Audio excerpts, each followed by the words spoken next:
Hello everyone, welcome to B2E Pariksha Mantra. This is Rachna. Students, जैसे कि H TET 2020 का PGT, TGT और पीआरटी तीनों ही एग्ज़ाम जो हैं हो चुके हैं. और जो टीजीटी साइंस का पेपर था उसमें बायो का जो पोर्शन था उसके मैं एक्सपेक्टेड आंसर्स आपको बताने जा रही हूँ, सिर्फ बायो के. और इसके अलावा अगर टीजीटी साइंस में जो बायो का पोर्शन आया था उसके लेवल अगर देखा जाए तो मुझे तो उसका एवरेज ही लगा लेवल. ना ही ज़्यादा टफ था और ना ही ज़्यादा इजी था. ठीक है, एवरेज ही आया था.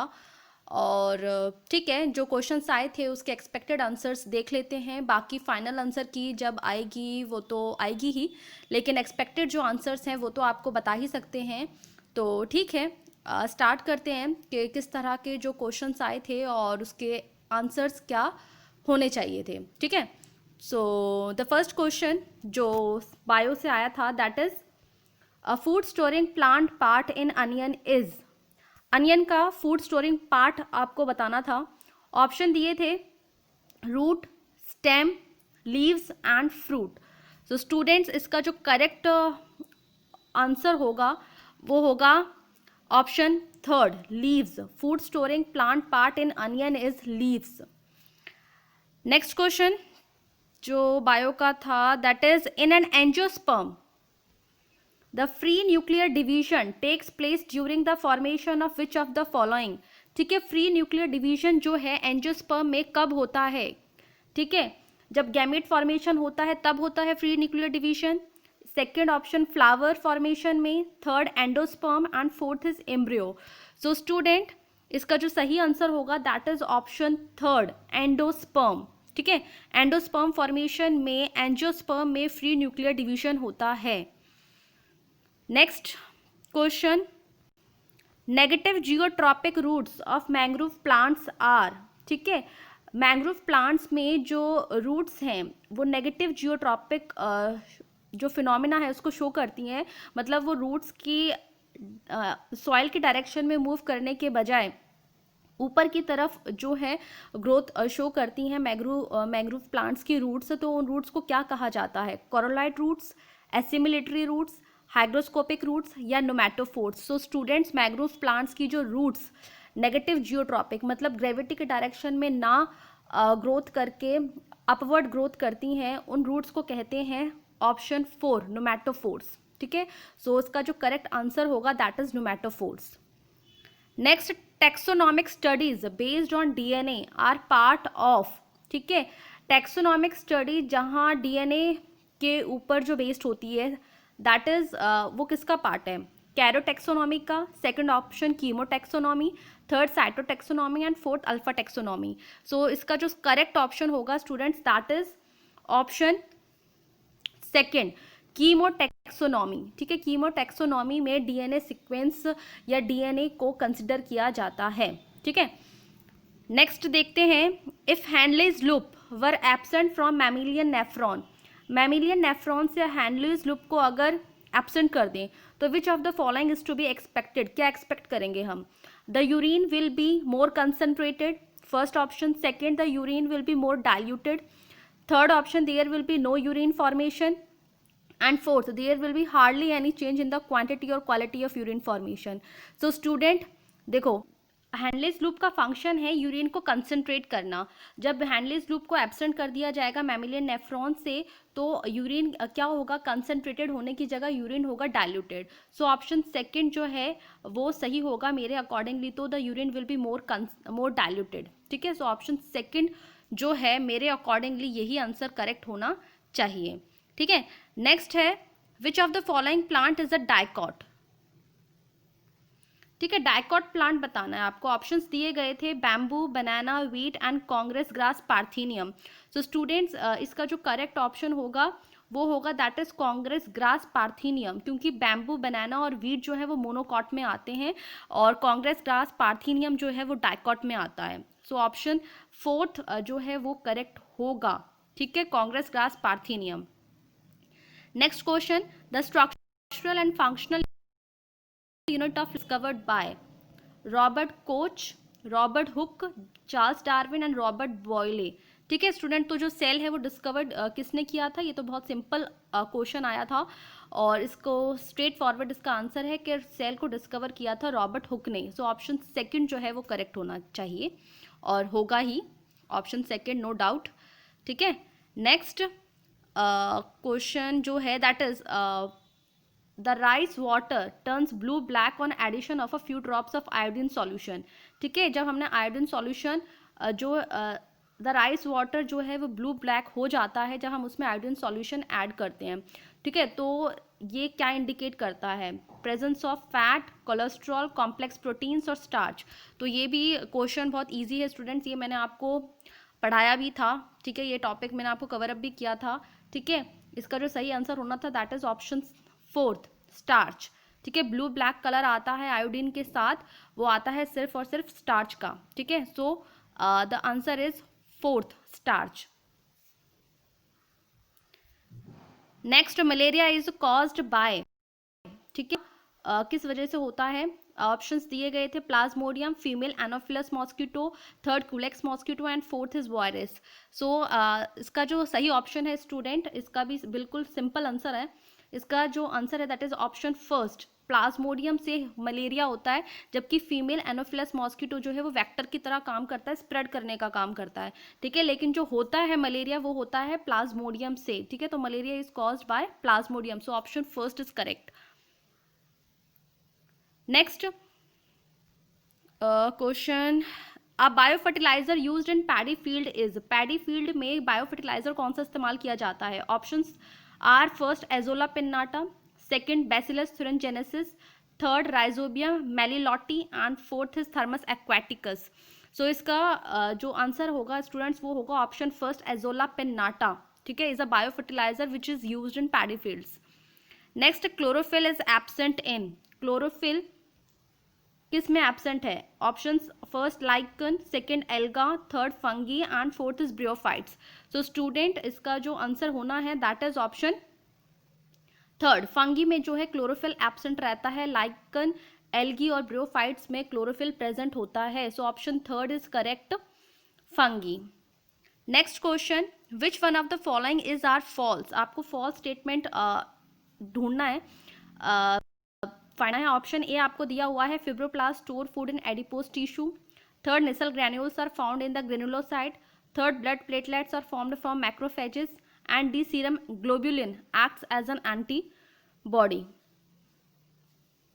सो स्टूडेंट्स इसका जो आंसर होना है, क्योंकि नेसल ग्रैन्यूल्स देखो blood platelets are found from macrophages, ये सही स्टेटमेंट है। देन उसके बाद Nissl granules are found in the granulocytes, Nissl granules जो है वो न्यूरॉन्स में, नर्व सेल्स में फाइंड आउट मतलब फाउंड होते हैं, मिलते हैं हमको, नेसल ग्रैन्यूल्स हमें न्यूरॉन्स में मिलते हैं। तो ये जो है ऑप्शन है ये गलत है। उसके बाद fibroblast store food in adipose tissue, ठीक है, तो ये भी ऑप्शन गलत है स्टूडेंट। देन उसके बाद serum globulin acts as an antibody, ये सही है। सो ऑप्शन इसका जो सही होना है वो होना है option third, A and D. ठीक है, A and D is the correct option. Next, which of the following statement about mitochondria is not correct, mitochondria के लिए कौन सा स्टेटमेंट सही नहीं है। ऑप्शंस दिए हैं हमें, cytochrome C is the only peripheral member of ETS, ये सही है। इलेक्ट्रॉन ट्रांसपोर्ट चेन का cytochrome C is the only peripheral protein. Second, succinate dehydrogenase is the membrane bound enzyme of Krebs cycle, student ये option भी सही है। ATP is synthesized towards perimitochondrial space side by ATP synthetase and fourth is net gain of ATP is 2 in glycolysis। तो student ये option भी सही है। इसका जो सही ऑप्शन मेरे अकॉर्डिंग जो मुझे सही नहीं लग रहा है और ऑप्शन भी मेरे ख्याल से यही सही होना चाहिए, वो है ऑप्शन थर्ड जो है वो सही नहीं है। So option third is correct for 111 question. ठीक है, इस माइटोकॉन्ड्रिया के लिए कौन सा स्टेटमेंट सही नहीं है, वो है ऑप्शन थर्ड।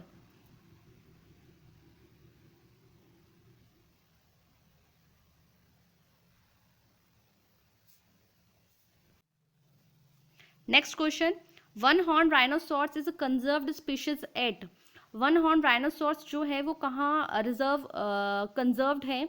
ठीक है, राजीव गांधी नेशनल पार्क में, Corbett park, Kaziranga national park and fourth is Anshi national park. तो इसका जो सही आंसर होगा स्टूडेंट्स वो होगा option third, Kaziranga national park is conserved for one horn rhinoceros.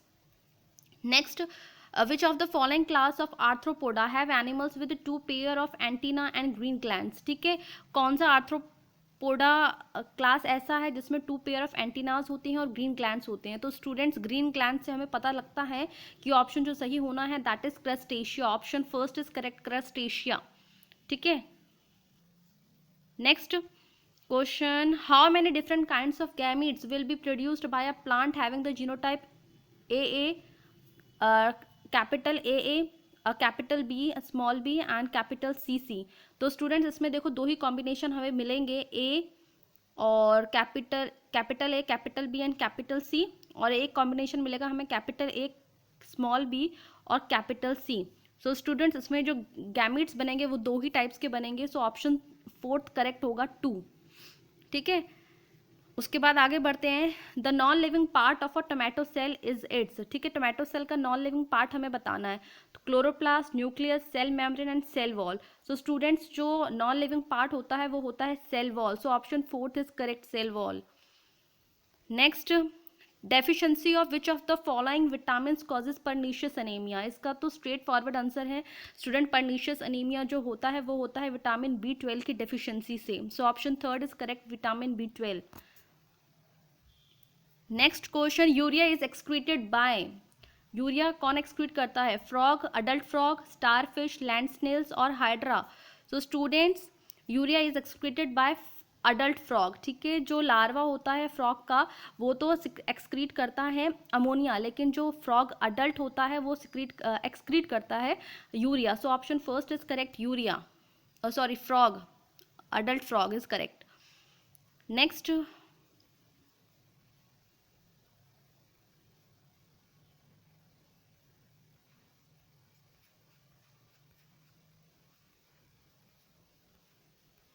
One 138 question number, हाँ ये what will be the correct gene expression pathway? ठीक है, करेक्ट जीन एक्सप्रेशन पाथवे आपको बताना है। फर्स्ट ऑप्शन दिया है जीन के बाद ट्रांसलेशन होता है, नहीं स्टूडेंट ये गलत है। उसके बाद जीन के बाद transcription, mRNA, translation and protein, ये सही है स्टूडेंट्स। उसके बाद third gene, mRNA, transcription, translation, ये नहीं, ये गलत है। और फोर्थ के बाद जीन से ट्रांसक्रिप्शन, ट्रांसलेशन नहीं, mRNA, ये भी गलत है। सो ऑप्शन इसका सेकंड सही है स्टूडेंट, जीन ट्रांसक्रिप्शन के बाद mRNA बनता है, उसके बाद ट्रांसलेशन और protein synthesis. So option second is correct. Next question is which of the following is not true about prokaryotic cell? Prokaryotic cell के लिए कौन सा जो ऑप्शन है वो करेक्ट इनकरेक्ट है? First is replication of DNA occurs in cytoplasm, ये सही है। Some of them are capable of nitrogen fixation, ये भी सही है। Plasmid do not occur in prokaryotic cell, ये स्टूडेंट गलत है, प्लाज्मिड प्रोकैरियोटिक सेल्स में होते हैं। और फोर्थ ऑप्शन भी एक बार देख लेते हैं, organic compounds can be produced by some of them from inorganic precursors. Inorganic precursor से हम क्या है ऑर्गेनिक कंपाउंड्स बना सकते हैं, मतलब बनते हैं प्रोकैरियोट्स में, ये भी सही है। तो आपको इसमें ट्रू नॉट ट्रू बताना था। ठीक है, which of the following is not true about prokaryotic cell? तो कौन सा सही नहीं है वो है option third, option third is correct. ठीक है, ऑप्शन थर्ड, ये जो कि यहाँ पर गलत है स्टेटमेंट, आपको गलत ही बताना था। तो ऑप्शन थर्ड जो है वो 145 क्वेश्चन का सही होगा, ऑप्शन थर्ड। ठीक है, और इसके बाद मेरे ख्याल से कोई क्वेश्चन नहीं है बायो का। हाँ, तो यही आपके 21 क्वेश्चंस जो हैं वो बायो से आए थे, और ये कुछ एक्सपेक्टेड आंसर्स मैंने आपको बायो के बताए हैं। हो सकता है फाइनल आंसर की जो आए उसमें मे बी किसी क्वेश्चन में चेंज हो भी सकता है, लेकिन मेरे अकॉर्डिंगली तो शायद जो आंसर्स मैंने आपको बताए हैं बिल्कुल सही बताए हैं, और यही सही होने चाहिए। ठीक है, सो ठीक है स्टूडेंट्स, आप देख लें आपके कौन से आंसर सही हुए और कौन से आंसर सही नहीं हुए। ठीक है, मैच कर लें आप अपने आंसर्स को। सो ठीक है, that's all for today, thank you.